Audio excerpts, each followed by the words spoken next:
Hello there, it's me, Sari. Today I'm here to show you a little bit about what I'm working on for the moment.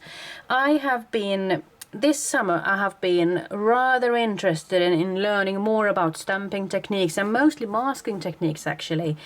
But I have also given it the paper piecing a chance and everything. So what I'm working on right now is making pages for a mini album where I combine different techniques. For example, die cutting words out of funky foam.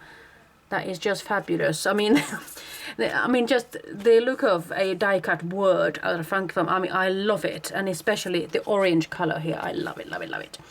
All of the stamps actually come from Vilda Stamps this time. Vilda Stamps is a Swedish company, and you can just follow it, vilda.com and or vildastamps.com, and I'll be putting down the line or the address in the description box below the video so you can find it there. And you can also turn the page into English so you can understand what it says if you do not know the Swedish language. So I've been using a camera set here and another film strip or camera strip stamp there. I have colored this one in with the Spectrum Noir pens. And I have done the holes with a cinch, so I'm going to bind this together with a cinch machine. And cinch is a fabulous binding machine, I must tell you. And here's another one where I'm using Vilda Stamps, and I made a distress circle, or a distress background I should say, and a little bit of masking there as well with the text and everything. And I put some stars there just to highlight the thing, and also made sort of decorative stickers out of stamps. And here's another clean and simple sort of card. I have dry embossed the clouds with an embossing folder, and then I have die cut the wings with that die from Cheery Lynn. I have die cut the shape there with a Spellbinders shape, and then I have stamped the image and have shrunken it down because this is shrink plastic. So the thing is about shrink plastic is that it actually shrinks to a fourth of the size, but it also gets thicker, so you get a really nice embellishment. And I have colored these wings in with distress stain products. And here's another one where I have stamped the background with different words, and then I have stamped the camera and colored it, and I have made a paper pieced effect on it. And in this case I've actually put 2 layers of 3D tape just to give that camera a nice pop. And there you can see again that I have used some die cut foam decorations, and I love that, really, I do. And this is the thing that I have been working on today. This is a sort of pop-up box, or it's a pop box card or something. I'm sure there are many different names for it. And I just went mad with stamps from Vilda Stamps. And I wanted to make it a sort of a paler version to what I usually stamp. I usually stamp in black, and then I might color things in with a sort of vintage outcome. But in this case I just was still inspired by making the mini album that I showcased you earlier last week. And I'm sort of in the mood of stamping in a pale color, and I have used the small Prima chalk edger stamp ink pads to do this. So here are lots of stamps, and you might say that I have stamped a sort of made myself my own background paper or pattern paper with this method. And I have used lots of stamps from Vilda Stamps, and I added on some cogwheels because I have stamped some cogwheels here and there. I just wanted to pick that theme up and keep the sayings in Swedish. And I have used lots of stamps from both mini stamp sets, sort of stamps that you can use for project life perhaps, but even in this case collage stamping or perhaps pattern paper stamping. And well, I have sorted the edges, and I have put those 4 flips there, or I'm not sure what the bands perhaps I could call them. And I thought I'd show you how to make a box card like this. It's rather easy, I must say. So let's see, in this case I chose to do something that is going to be 6 by 6 inches when it's ready. So that leaves me with a panel that is tops 3 inches, and then the other one could be 3 inches when it's folded out, that is. So 3 inches and 3 inches there. But when I'm going to open it up, it's just going to be 3 inches wide.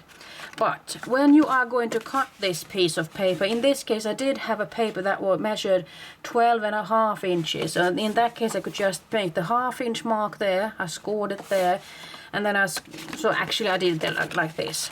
3, 3, 3, 3, so 3, 6, 9 and 12, and then I ended up with that 1/2 inch flap, which is really useful when you're making a card like this, because then you can put some tape on here and fasten it like that. So I have this piece. So you need a 12 by 12.5 inch paper, and then you cut it at 6 inch. I'm sorry, I'm not making any sense, it seems like right now, but let's see if I can make it right. A paper that is 12.5 inches, or perhaps if you don't have 12.5, well, then you can do your measuring up otherwise. Perhaps you could go for 2.5 inches, 2.5, 5, 7.5 and 10 perhaps, and then just leave a slit there so you can do some gluing down there. And then you can decide on how high you want these to be. In this case I wanted them to be 4 inches high, because when I'm folding this one down I would have a 2 inch high flap going down. So 6 inches, but I'm scoring it at 4, so I'll be ending up with those 2 inch flaps there. And after that I'm just cutting off the paper like so, and cutting it at an angle, because then it won't be visible when I'm gluing it down like this. It's just going to be there really nicely. And then I have to cut all of these bits up. You might keep them keep the paper as a whole if you want to do your stamping on it. But on the other hand, it's nice to see where the stamp is going to be divided if you're going to do this kind of a stamping. And in this case, since I was planning on putting it on a page into an album, I didn't feel the need of stamping here, so just left it clean as it is. But if you are going to make a card box or a box card that you want to be standing up, you should definitely put something, a paper inside this, to give it some extra strength so it can stand on its own. Otherwise this one will also flip down like this, and then you won't have that posture, let me say like that. So put an extra piece of paper either here or on the back side, it doesn't really matter. And if you are going to have it as a centerpiece somewhere, you need to do some stamping here as well. So now it's up to me to just glue this down. Let's see, I'm just going to use my tape gun. I might do it twice. And since I know that the tape has a tendency of going a little bit overboard, I'm just going to roll it or rub it like that. And I'm going to tuck it. You know, I usually put the paper like this, and I'm just going to fold it like that and glue it down like so. So now it looks like that. And now I can actually flip it and fold it as I want to.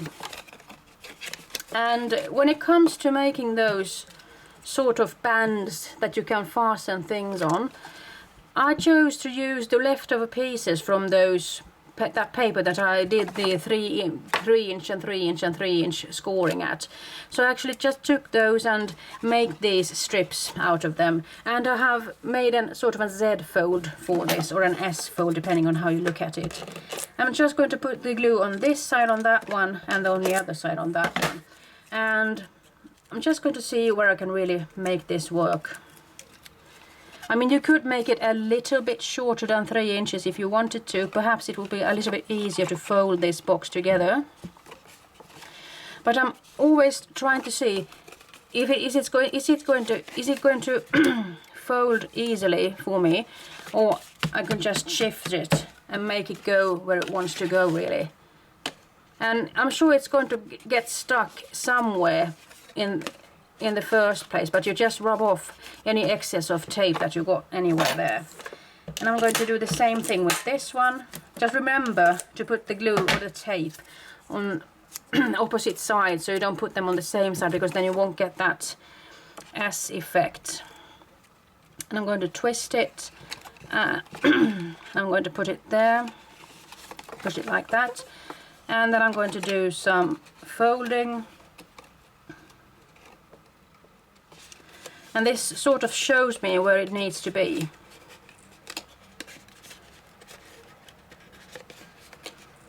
Usually it isn't that hard, but I think it might be better actually to do it this way, because then you know it's going to be able to fold as well as open. So in this case you have no problems whatsoever. So now you have 2 of them. I'm just going to get some glue, hang on.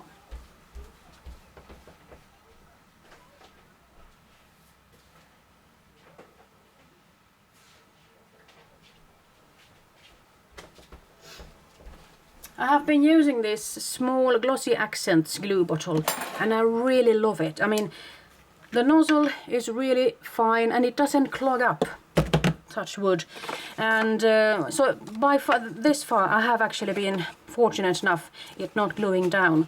So now that I'm going to glue down the cogwheel here, I'm just going to place it so I know it won't collide when I'm going to open it. So I need to pay attention to where I put it, as well as have a look-see at where does it suit or fit to be glued down. And I'm just going to take a little bit of glue. A little goes a long way with the Glossy Accents, even though this is funky foam. So I'm just going to make sure that the glue is there, and I'm going to push it using the flaps here, just to give it a little bit of extra pressure. So now when it's closed down it looks like this, when it's going to be opened it's going to look like this. So you're going to be hiding a little bit of that text, but you can still see it. And now I have 2 more cogwheels to put there, so I need to look at, my goodness, it shifted. And now since I have only 2 of these flaps, I had 4 in the other one, I need to think about where I place these. So perhaps I ought to put one there. So I need to rearrange these somehow. And I want them to be a little bit on top of each other. I'm going to take another drop of glue there. I'm just going to think about how it's going to look, and I'm going to keep it down there for a second or 2.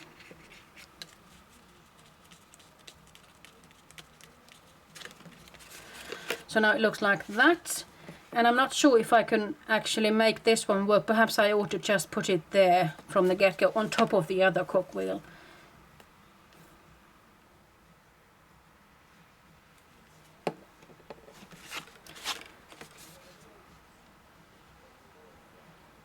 I think I'll just place it there then.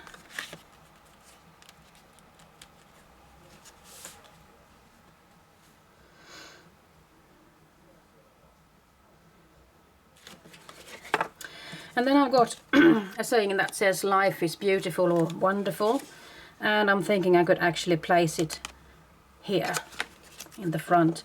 And I did use a bit of tape, and since I'm going to glue it there, actually I'm going to put the tape on the front page or on this side, and then I can follow that line to see that it's going to be sort of straight. Put it there like that. And then I have another one that I can actually put on the back side there, or I could actually put it there perhaps. Let's see. I don't like the way it's going to look there, so I'm just going to put it there then. Just tuck the excess tape up like that, and I'm going to just use the line there. So there we have it. So now it's a box that actually functions with the things inside and everything. You could put more things if you wanted to. Now I'm just going to make a quick look-see there. And now I'm ready to glue it down, but I'm just going to put the tape or the glue on this panel here. Otherwise I'll be locking it and I won't be able to open it up. Just take away the excess, and now since I know that this is, I have adjusted the page so if it will fit pattern paper or something that is 6 by 6 inches. And now I can actually showcase it like that, so people can have a look, see what is this, what is it made of, and how can someone reproduce it themselves. So here you have your box card. I think these are rather fun to make, and you can also decide on if you want to have the flaps down, then it would look like this, or if you want to showcase all of the stamps that you can showcase at one time, you should definitely keep it up like that. But here it is, a pop-up box card.